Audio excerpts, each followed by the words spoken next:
Trust is something we assume is there until one moment reminds us just how fragile it really is. And here's the truth: trust isn't a sweeping declaration. It's built in the smallest moments. It's not just about big betrayals. It's about tiny, everyday choices. Trust isn't a single trait. It's made up of 7 key elements that shape how we connect, lead, and live. First, boundaries. We can't trust people who don't respect our limits or whose limits constantly change. Clear as kind. And setting boundaries isn't about pushing people away. It's about making relationships sustainable. I used to think trust was about how much we shared with someone, how deep the conversation went, how vulnerable we were willing to be. But what I've learned is that trust isn't just about openness. It's about clarity. When we don't set boundaries, we create relationships built on assumptions, resentment, and exhaustion. And that's where trust starts to crack. I once worked with a leader who was known for being always available. It didn't matter if it was late at night or during family time. If you needed her, she was there. At first, the team loved it. They felt supported, valued. But over time, something shifted. She started feeling burned out, overwhelmed, and frustrated that people weren't respecting her time. The team, on the other hand, started feeling uneasy. They never knew when she was truly available, and they didn't want to be the ones pushing her over the edge. That's the thing about unclear boundaries. They don't just drain the person who refuses to set them. They create an environment where no one knows what's okay and what's not. Clear boundaries are a gift. When we set them, we remove confusion and create trust. If I tell you I don't check emails after 7 p.m., but I'll get back to you first thing in the morning, you don't have to wonder if you're bothering me. If I say I can't commit to this project right now, but I'd love to help in a smaller way, you don't have to question whether I'm secretly resentful. We trust people who make their limits clear because we know where we stand with them. And we trust ourselves more when we honor our own boundaries instead of abandoning them to please others. The hardest part? Setting boundaries means we will disappoint people. But disappointment is manageable. Resentment is toxic. If we want trust in our relationships, we have to be honest about what we can give, what we need, and what's okay and not okay for us. Because when we set boundaries, we don't just protect ourselves, we protect the trust we're trying to build. Second, reliability. Trust isn't built on promises, it's built on follow-through. If someone says, "I'll be there," but they show up inconsistently, trust erodes. It's the small, repeated actions that prove we can count on each other. We've all been there. Someone makes a big sweeping promise, and in that moment, we believe them. Maybe they say, "You can count on me anytime," or "I'll always have your back." And it feels good, but trust doesn't live in grand gestures. It lives in consistency. It's not about whether someone can be there when it's convenient.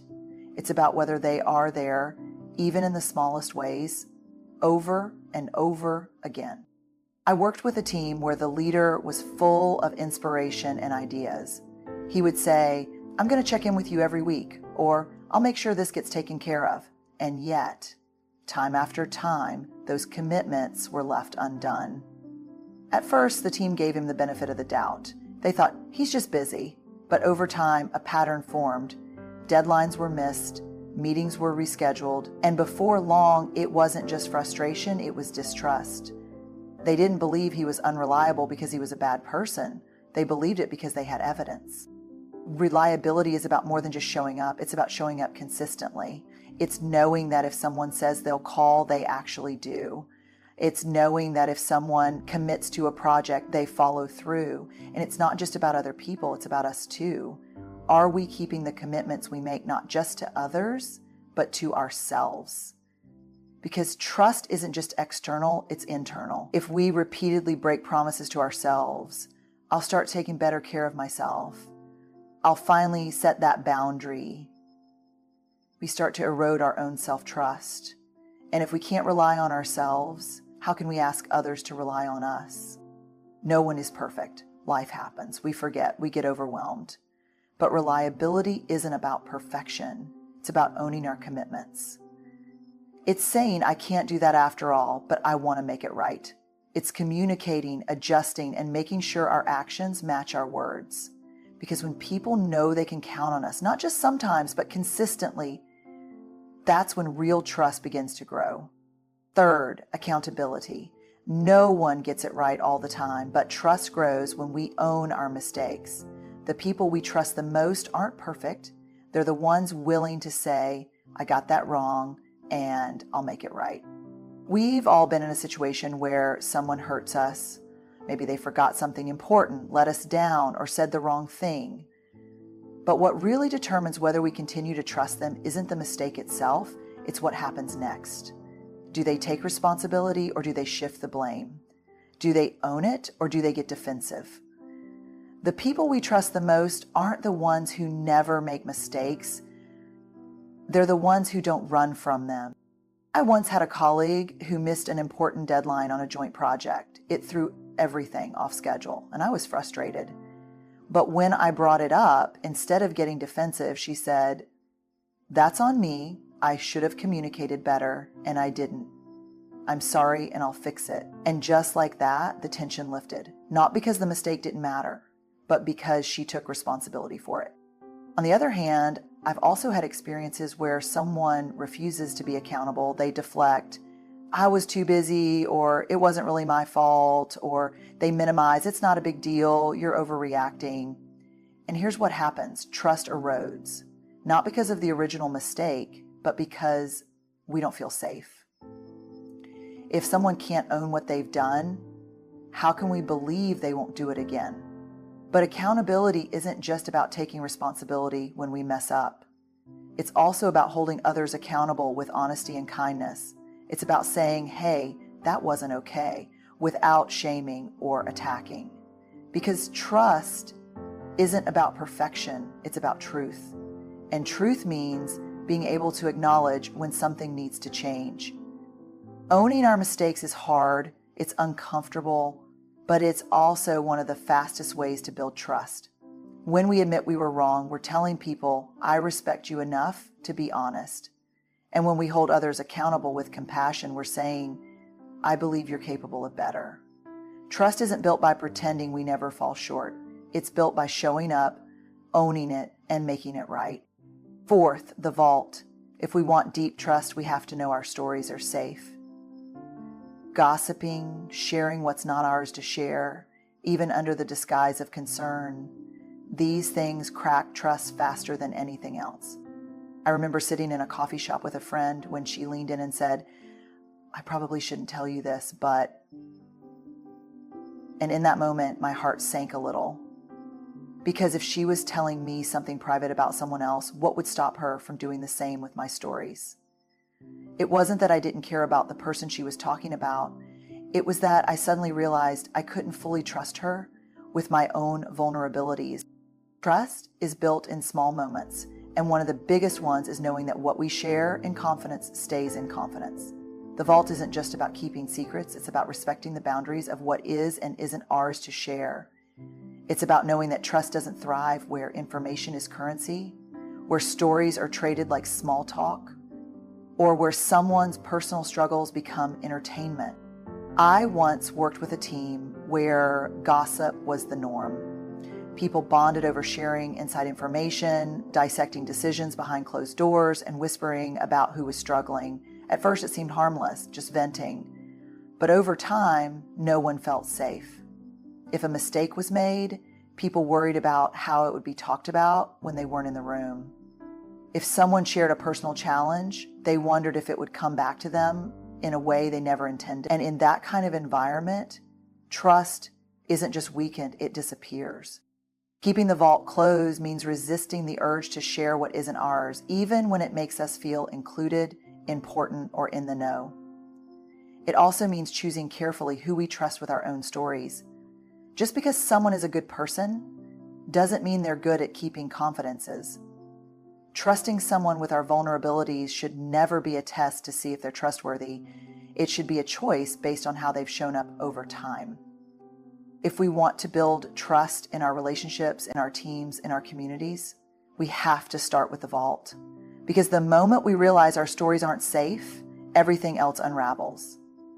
But when we know, really know, that what we share will be held with care, that's when trust deepens in a way that lasts. Fifth, integrity. Trust isn't just about what we say, it's about whether our actions align with our values. Do we choose what's right over what's easy? Do we do the hard, honest thing even when no one is watching? Trust grows when we show up with integrity day after day. I once had a conversation with a leader who told me, I want my team to trust me. And I asked, do your words and actions match? He paused. Most of the time, he said. But here's the thing, most of the time isn't enough. Trust isn't built in big sweeping moments of character. It's built in the quiet, everyday choices we make when no one's looking. A friend of mine worked in an organization where the leadership preached values like honesty, respect, and accountability. It was on their website, in their emails, even on the walls of their office. But when tough situations arose, when someone raised a concern or pointed out a problem, those same leaders avoided the hard conversations. They brushed things under the rug to keep the peace. And that's where the disconnect happened. The team didn't stop trusting them because they were bad people. They stopped trusting them because they saw the gap between what they said and what they actually did. Integrity isn't about never making mistakes. It's about being willing to hold ourselves to the standard we set for others. It's about telling the truth, even when it's uncomfortable. It's about not cutting corners just because no one will notice. And most of all, it's about consistency. Because people don't trust us based on one moment of courage. They trust us based on a pattern of choices that show them who we really are. One of the hardest parts of integrity is that it often requires us to disappoint people. To say no when yes would be easier. To hold boundaries when bending them would win approval.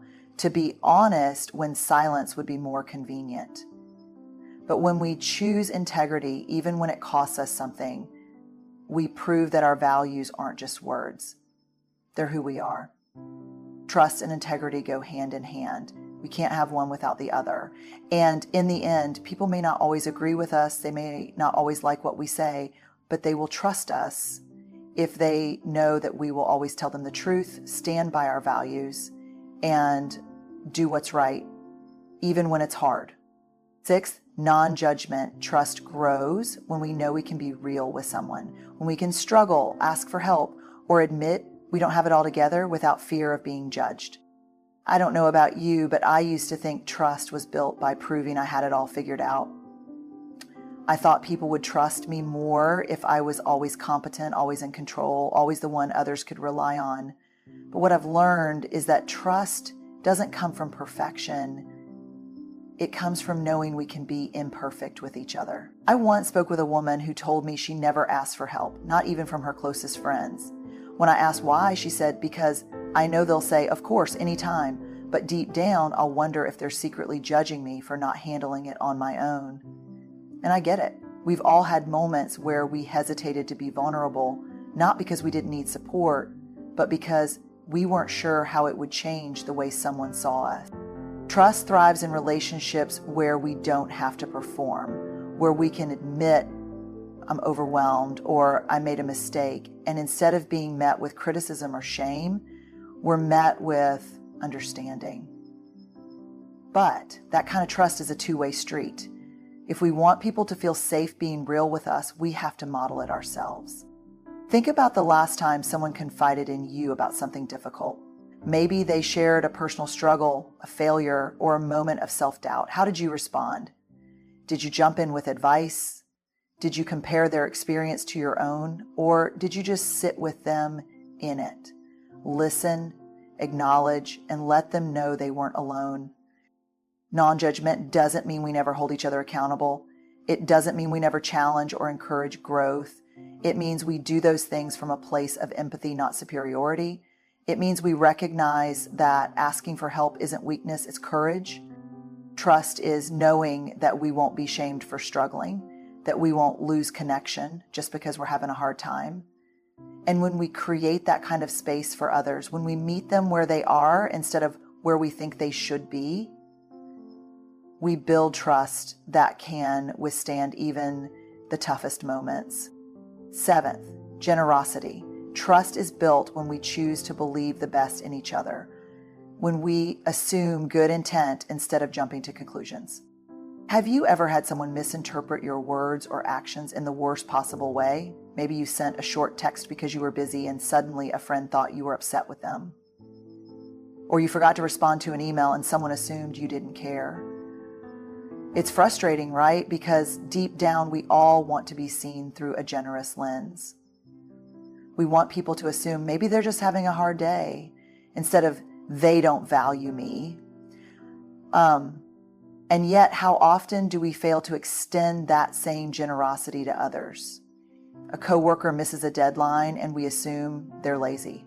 A friend cancels plans and we think they don't care. A partner is distracted and we tell ourselves a whole story about how they're pulling away. The stories we create in our heads about what people's actions must mean can erode trust faster than the actions themselves. I once had a conversation with a leader who was struggling with resentment toward her team. She felt like they weren't putting in the same level of effort she was, that they didn't care as much.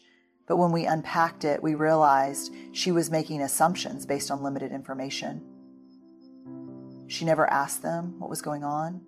She never considered that maybe they were overwhelmed, that maybe they needed support instead of judgment. And here's what happened. When she finally had those conversations, when she approached them with curiosity instead of criticism, she realized they did care. They just needed clarity, encouragement, and trust. Choosing generosity doesn't mean ignoring real issues or avoiding accountability.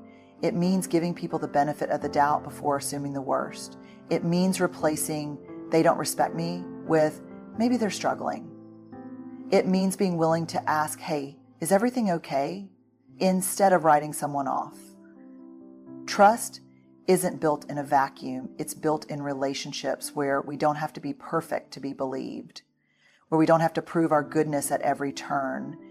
And when we choose to see others in the best possible light, not naively, but with wisdom and curiosity, we create the kind of trust that strengthens, deepens, and lasts. Trust isn't built in a single moment. It's built in the small choices we make every day, in how we show up, how we listen, how we honor our word, and how we hold space for others. It's in our reliability, our integrity, our willingness to be accountable, and our commitment to seeing the best in each other. And the truth is, trust isn't easy. It requires courage. It requires us to be vulnerable, to have hard conversations, to risk disappointment. But the alternative, living without real connection, without a foundation of trust, is far harder. So as you move forward, I hope you choose to build trust in the way that truly matters. Not with perfect words or grand gestures, but with everyday moments of honesty, kindness, and follow through.